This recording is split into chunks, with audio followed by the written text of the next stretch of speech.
Hey there, I'm Mr. K. Today's video is about Skill 3A. So AP Lang, the way it's set up, is in the first unit. You start looking at several things. You look at, we've got, like we've been doing, the rhetorical situation, what is rhetoric, all that stuff. And then this skill shifts us to argument. This is my favorite thing to teach. So, this will be my 10th year teaching, and pretty much that entire time, teaching argument to me is the most fun, and I think one of the most crucial things we learn in school. So, I hope the video is helpful for you. So, our skill is this: identify and explain claims and evidence within an argument. And then a little more specifically, what is this lesson going to do?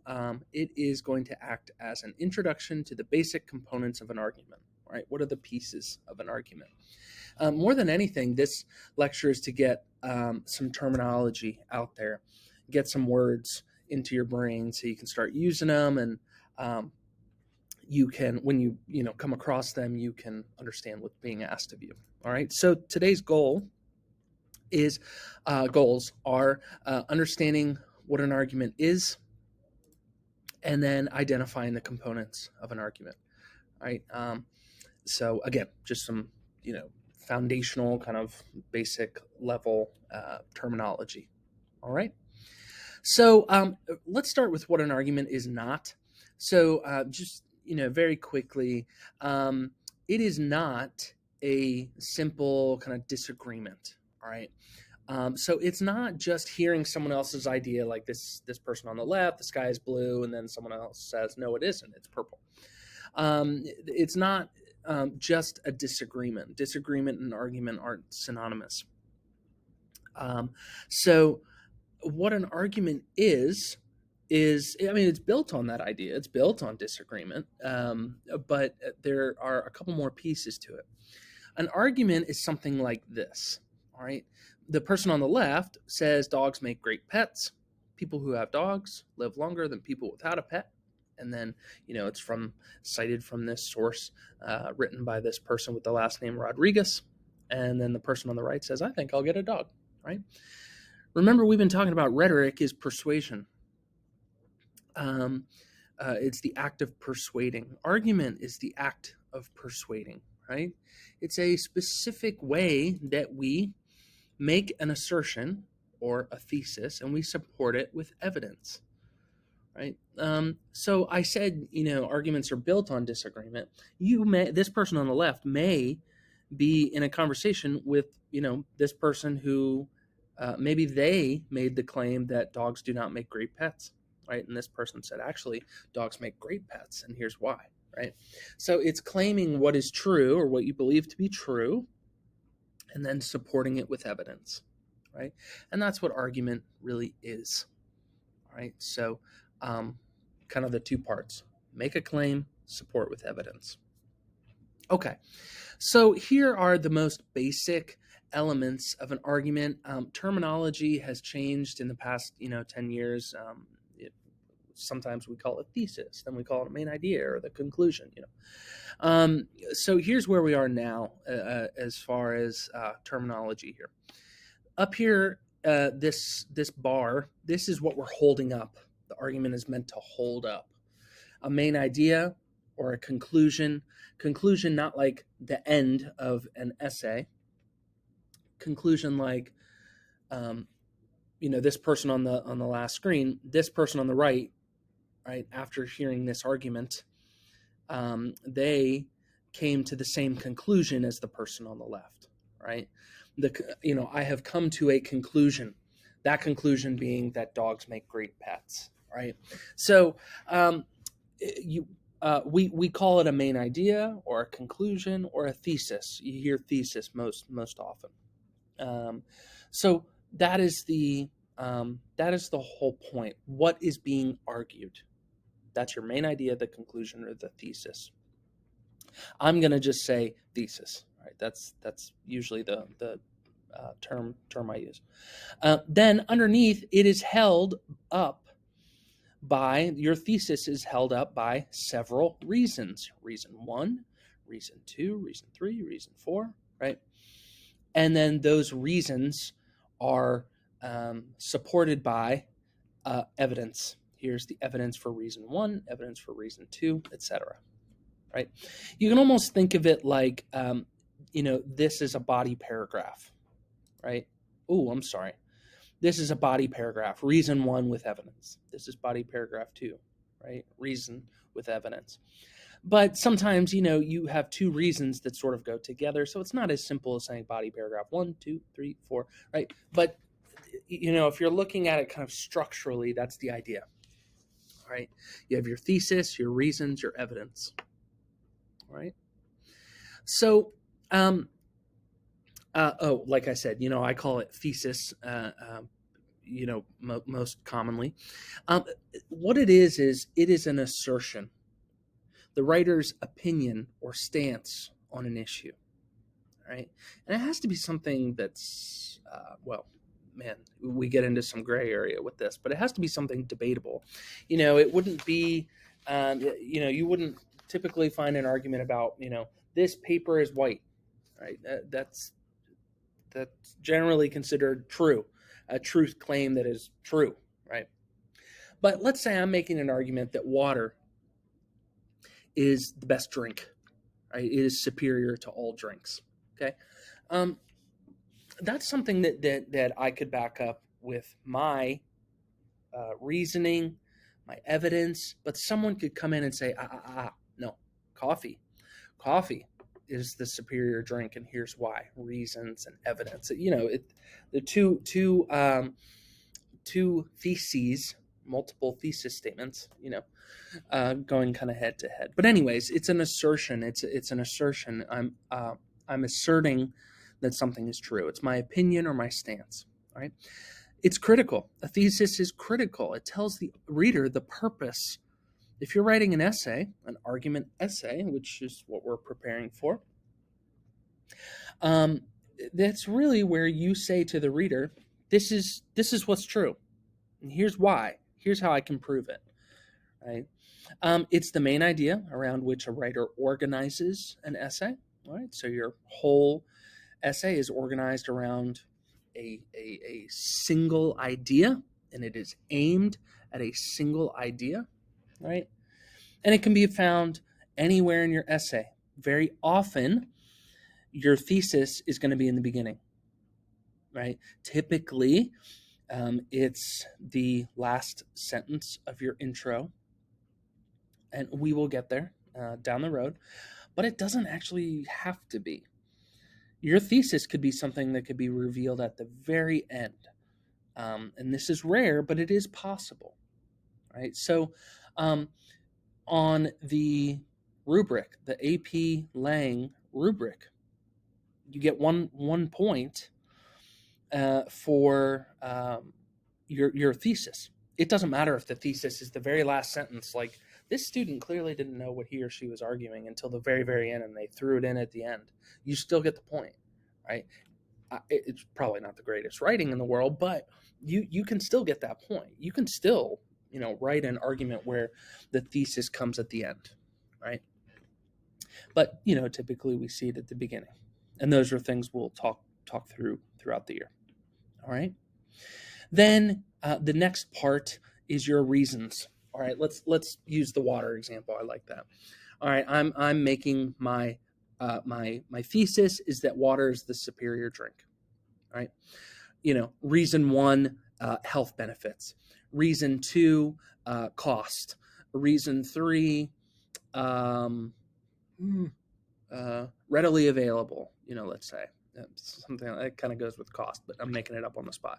All right. Those are my reasons for why water is superior, right? These are the claims that are used to build an argument, right? They make up the line of reasoning of an argument, each reason focused on supporting the argument, right? Line of reasoning, and those things are in bold because those are terms you really need to know. Line of reasoning, the way I tell my students is, let's say you're standing on the bank of a river, all right? and you want to get to the other side of the river. And that other side of the river is, let's say that is a metaphor for successfully persuading an audience, right? You want to get from this side to that side. How do you do it? You look for stepping stones, or better yet, you place stepping stones in front of you. Reason 1, okay, step on that. Reason 2, okay, step on that. Reason 3, step on that, and then you hop across, right? It guides you. The line of reasoning guides you from beginning to end in an argument, right?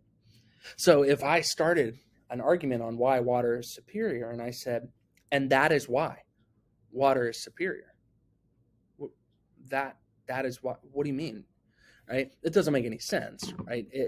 I didn't give my reasoning yet. I didn't give my evidence yet. So that line of reasoning doesn't make any sense, right? And it might make more sense to talk about, let's say, health benefits first. I want to talk about health benefits first because there are so many to drinking water, right?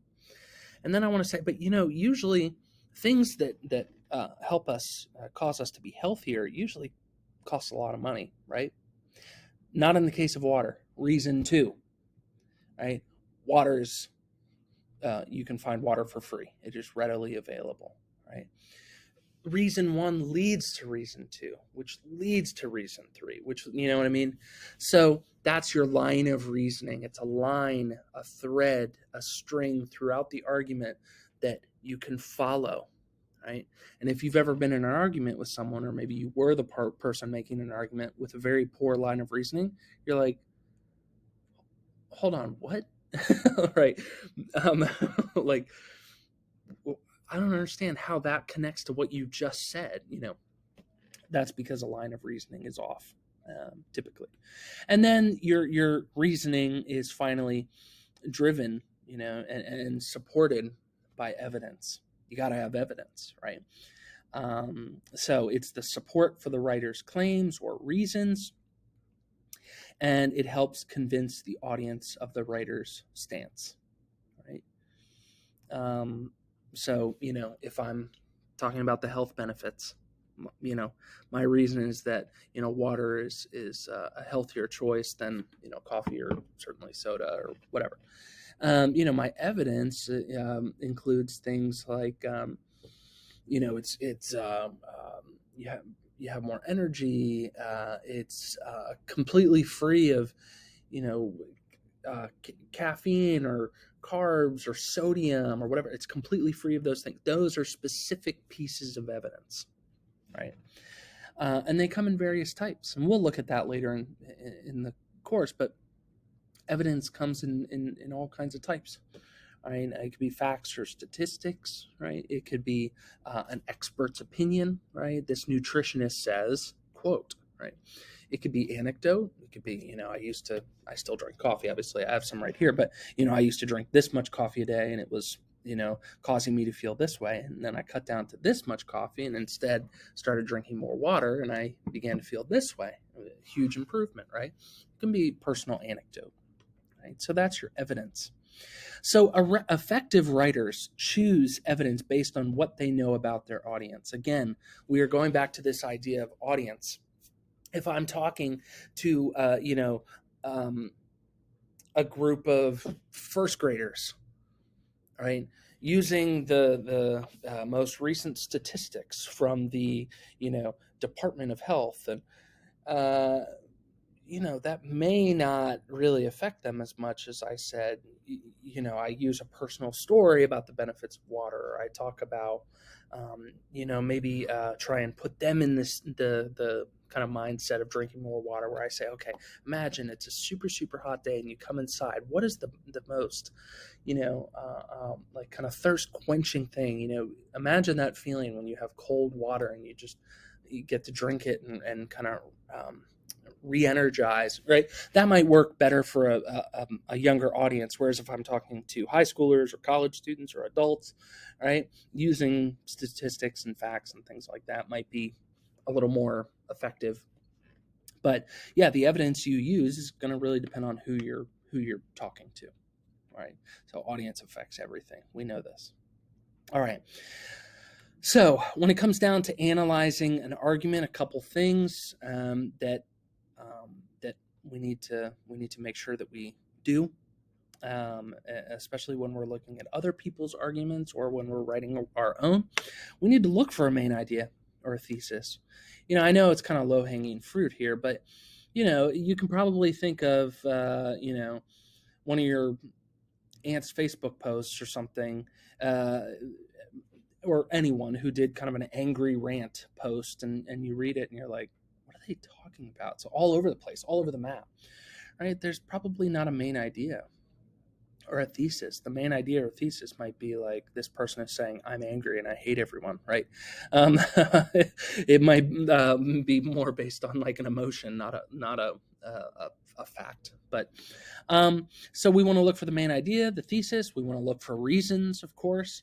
We want to look for evidence, right? We need to be able to identify those things and how they are being used. Again, we are imagine that an argument is a pocket watch. We want to look at it and say, man, this thing is working well. Keeps perfect time. Looks beautiful. It's lasted forever. Let's open that thing up and see how the pieces are working, how the gears are turning, how everything feeds into one another to make this watch run. That's what we're trying to do. So we're looking for patterns of organization that emerge, right? Or the lack of. But typically you're going to be reading, especially if the person is a strong writer, a strong thinker. You're going to see patterns that he or she is using to organize their argument, and that's really interesting to think about what they're doing and why, right? And that's really what this course is about. Why are they using language in that way? So, by doing so, we determine how effective these choices are at conveying the writer's message to the audience. All right. So, here's an example.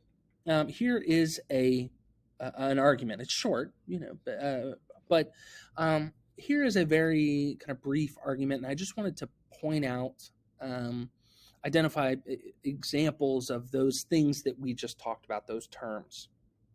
So let me read the argument real fast.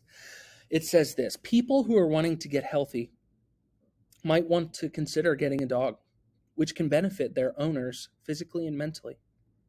For one thing, dog owners are more physically active. In fact, in one study, dog owners were 4 times more likely to meet physical activity guidelines than those who did not own dogs. That's from Westgarth, Chrisley, Jewell, and other writers.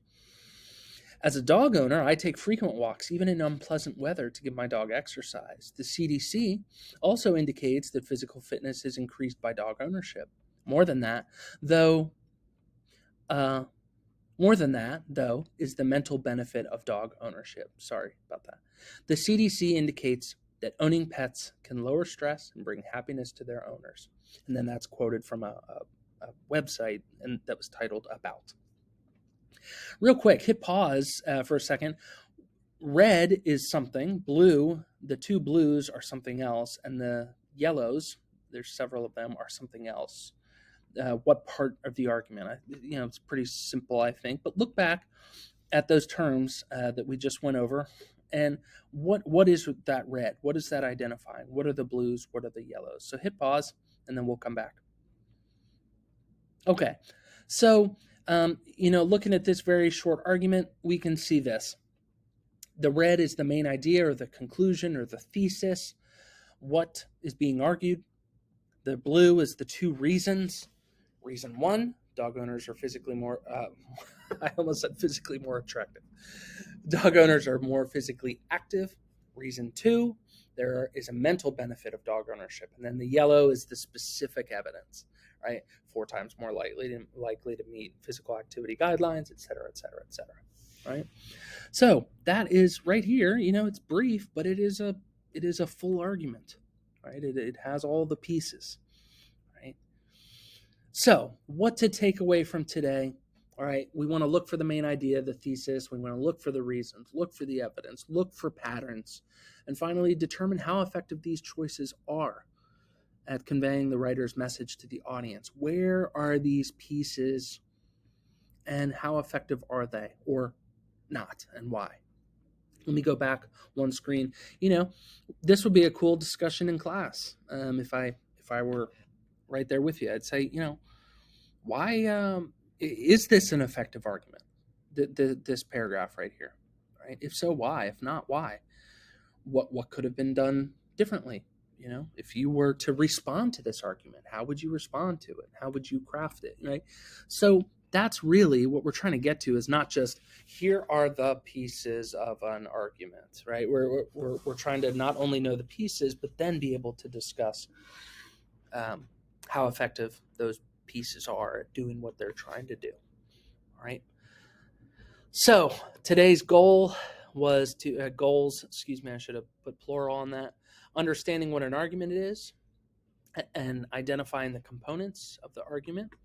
Hopefully this video was helpful for you, and hopefully I'll see you back next time. See you, my friends.